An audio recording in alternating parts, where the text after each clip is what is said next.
ආදරණීය සහෝදර සහෝදරියනි, ඔබ සැමට අපගේ ස්වාමින් වන යේසුස් ක්‍රිස්තුස් වහන්සේගේ නාමයෙන් ආශිර්වාද ලැබේවා. අද උදෑසන ඔබ සමග බෙදා ගන්නට යන දේ වචනය ඉතා බලවත් පොරොන්දුවක්. යෙසායා පොතේ 54 වන පරිච්ඡේදයේ 17 වන වගන්තිය. එහි මෙසේ සඳහන් වෙනවා: නුඹට විරුද්ධව සාධන කිසිම ආයුධයක් සඵල නොවන්නේය.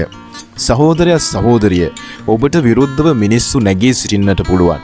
ඔබට විරුද්ධව වචන කියන්නට පුළුවන්. ඔබ ගැන බොරු දේවල් කියන්නට පුළුවන්. ඔබේ ගමන නවත්වන්නට උත්සාහ කරන්න පුළුවන්. ඔබව පහළට ඇද දමන්නට උත්සාහ කරන්න පුළුවන්. නමුත් අද උදෑසන දෙවියන් වහන්සේ ඔබට මතක් කරන්නේ ඔබට විරුද්ධව සෑදෙන සෑම ආයුධයක්ම අවසානයේ සඵල වන්නේ නැති බව. බයිබල් පදය කියන්නේ ආයුධයක් සාදන්නේ නැහැ කියලා නෙවෙයි, සාධන කිසි ආයුධයක් සඵල නොවන්නේ කියලයි.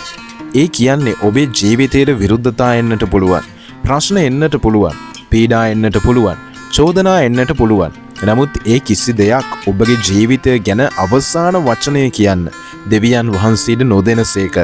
මිනිසුන් කියන දේ ඔබේ අවසානය නොවේ.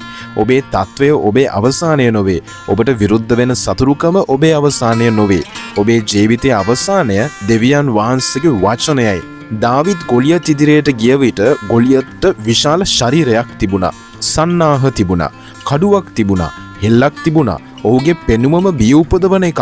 නමුත් දාවිද් කිව්වේ, ඔබ කඩුවක්ද හෙල්ලයක්ද රැගෙන මා වෙත එන්නෙහිය.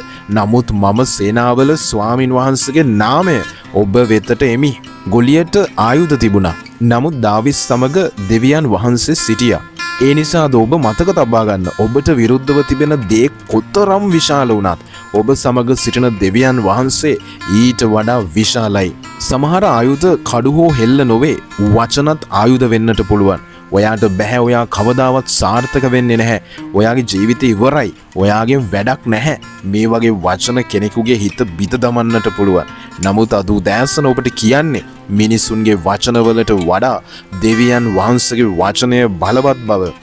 මිනිසුන් ඔබ ගැන කුමක් කීවත් දෙවියන් වහන්සේ ඔබ ගැන කියන දේ විශ්වාස කරන්න. ඔබ දුර්වලයි කියලා මිනිසුන් කිව්වත් දෙවියන් වහන්සේ ඔබට ශක්තිය දෙනසේක. ඔබ තනි වෙලා කියලා මිනිස්සු කිව්වත් දෙවියන් වහන්සේ කියන්නේ මම ඔයත් එක්ක ඉන්නවයි කියලයි. ශ්‍රාදක් මේෂක් සහ අබෙද්නෙගෝ ගැන මතක් කරන්න. ඔවුන් දෙවියන් වහන්සේට විශ්වාසවන්තව සිටියා. ඒ නිසා ඔවුන්ව ගිනි උදුනට දැම්මා. ගින්න තිබුණා, උදුන තිබුණා, මරණයේ තර්ජනය තිබුණා. නමුත් ඔවුන් තනිව ගින්න තුල සිටියේ නැහැ. දෙවියන් වහන්සේ ඔවුන් සමග සිටියා. ගින්න ඔවුන්ව විනාශ කළේ නැහැ. ඔවුන් ගින්නෙන් පිටතට පැමිණි විට ඔවුන්ගේ හිස්සකයක්වත් පිලිස්සි තිබුණේ නැහැ. ඒ නිසා ඔබත් අද මතක තබා ගන්න, ඔබ ගින්න මැද සිටියත් දෙවියන් වහන්සේ ඔබ සමග නම් ගින්නට ඔබේ අවසානයේ තීරණය කිරීමට නොහැකි. සමහර විට ඔබ අද හිතනවා ඇති, ඇයි මටම මේ දේවල් වෙන්නේ? නමුත් දෙවියන් වහන්සේට ඔබේ විරුද්ධතාව පවා ඔබේ සාක්ෂියක් බවට පත් කරන්නට පුළුවන්. යෝසෙප් සහෝදරයා නත්තරියා ඔහුව වලකට දැම්මා. ඔහුව විකුණලා දැම්මා. ඔහුව සිරගෙදරට යවුවා. නමුත් අවසානයේ දෙවියන් වහන්සේ ඔහුව මිස්රයේ උසස් ස්ථානයකට ගෙන ගියා. ඔහුට විරුද්ධව පැමිණි දේවල් ඔහුගේ අවසානයේ වුණේ නැහැ. දෙවියන් වහන්සේව ඔහුගේ සාක්ෂියක් බවට පත් කළා. අද ඔබටත් ඒක වෙන්නට පුළුවන්. ඔබ අඩපු තැන හෙට ඔබ සාක්ෂියක් කියන්නට පුළුවන්. ඔබව පහළට දැමූ තැන දෙවියන් වහන්සේ ඔබව ඔසවන්නට පුළුවන්. ඔබට විරුද්ධව කතා කළ තැන දෙවියන් වහන්සේ ඔබේ ජීවිතයෙන් පිළිතුරු දෙන්නට පුළුවන්. ආදරණීය සහෝදරයා සහෝදරිය, අද උදෑසන ඔබට විරුද්ධව කුමක් තිබුණත් බය වෙන්න එපා. ඔබ ඉදිරියට එන දවස දෙවියන් වහන්සේ අතේ තබන්න. ඔබේ පවුල දෙවියන් වහන්සේගේ අතේ තබන්න. ඔබේ රැකියාව දෙවියන් වහන්සේගේ අතේ තබන්න. ඔබේ සේවය දෙවියන් වහන්සේගේ අතේ තබන්න.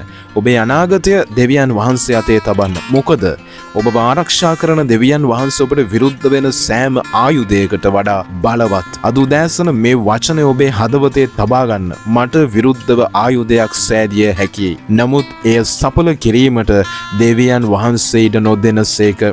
මිනිසුන් මට විරුද්ධ වුණත් දෙවියන් වහන්සේ මා සමගයි. මා ගැන බොරු කිව්වත් දෙවියන් වහන්සේ සත්‍යය දන්නාසේක. මාව පහළට දැම්මත් දෙවියන් වහන්සේට මාව නැවත ඔසවන්නට පුළුවන්. ගින්න මැදින් ගියත් දෙවියන් වහන්සේ මා සමග යනසේක. ඒ නිසාද දවස බියෙන් නොව විශ්වාසයෙන් ආරම්භ කරන්න. ඔබේ ජීවිතය ගැන අවසාන වචනය කියන්නේ ඔබට විරුද්ධව සිටින මිනිසුන් නොවේ. අවසාන වචනය දෙවියන් වහන්සේගෙන්ය. අපි යාඥා කරමු ස්වාමිනේ අද උදෑසන ඔබගේ වචනය අසන සෑම දේව දරුවෙකුම ඔබගේ බලවත් අතට බාර කරමි. ඔවුන්ට විරුද්ධ වෙන සෑම බලවේගයකින්ම ඔවුන් ආරක්ෂා කළ මැනව. බිය වෙනුවට විශ්වාසය ඔබ වහන්සේ නිදහස් කළ මැනව. දුර්වලකම වෙනුවට ශක්තිය නිදහස් කළ මැනව. කඳුල වෙනුවට ප්‍රීතිය නිදහස් කළ මැනව. ඔවුන්ට විරුද්ධ වෙන සෑම ආයුධයක්ම සඵල නොවන බව ඔවුන්ගේ හදවතට දැනෙන්නට සලස්වන්න. අද දවසේ ඔවුන්ගේ පියවර ආරක්ෂා කළ මැනව. ඔවුන්ගේ පවුල් ආරක්ෂා කළ මැනව. ඔවුන්ගේ සේවය ආරක්ෂා කළ මැනව. ඔබගේ අත ඔවුන්ගේ හිස මත තබා ජයග්‍රාහී ජීවිතයක් ගත කිරීමට ඔවුන්ට කරුණාව ලබා දෙන්න. මේ සියල්ලක් ඉල්ලන්නේ යේසුස් ක්‍රිස්තුස් වහන්සේගේ බලවත් නාමය නිසාමය. ආමෙන්.